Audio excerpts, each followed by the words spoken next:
Okay, metal quenching. So, ito yung pagpapalamig ng ating mga metal works by using oil, air, brine, and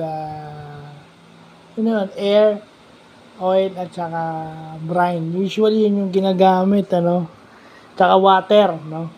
Water. Kasi yung aking lolo, yung tatay ni mama, o yung papa ni mama, meron siyang metal works na shop. So pag na-form na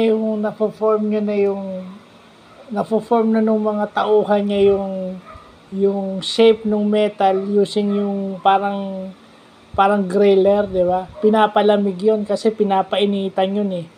Pag namartilyo na forma na pinapalamig. So ang tawag doon metal quenching, yun yung metal quenching by air. No, doon sa mga nagpapanday, di ba? Kung napanood yung mga nagpapanday, yung mga gumagawa ng kutsilyo, yung sapatos ng kabayo, pinapalamig nila yung ginawa nila by using oil. So, ang tawag doon is metal quenching, no?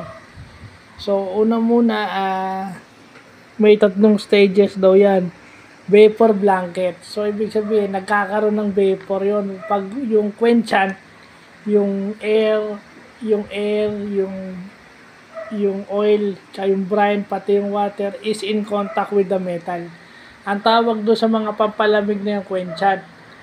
Pag nag-meet yung quenchant at saka yung bakal, nagkakaroon ng vapor yon.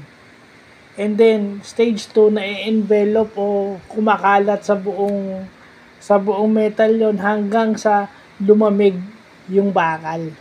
So, ganun lang kadali yung quenching, no? Parte ng industrial arts to, lalo na doon sa mga metal works. Ang tawag pala rin kasi nakita ko yun sa lolo ko eh. Swerte na lang ako dahil nag-industrial arts ako nung hanggang second year high school. Yan. So, science and industrial arts na vlog. So, magandang natututunan natin to. May ganun pala to, no? May ganun pala siya. Na para maging maganda, no? At least meron tayong bagong natutunan. Well, kaya lumalamig yung isang bagay, mainit siya, lumalamig siya dahil nabe-vaporize yung init. Kaya pag napahanginan yun, yung hangin nagiging vapor para lumamig yung isang bagay by virtue of conduction and convection. So, yun yung mga scientific process na involved dyan na kailangan malaman din natin. So, yun lang. Buti may natutunan tayong bago. Actually, dapat kahapon ko pa blinag to eh. Pero, better late than never.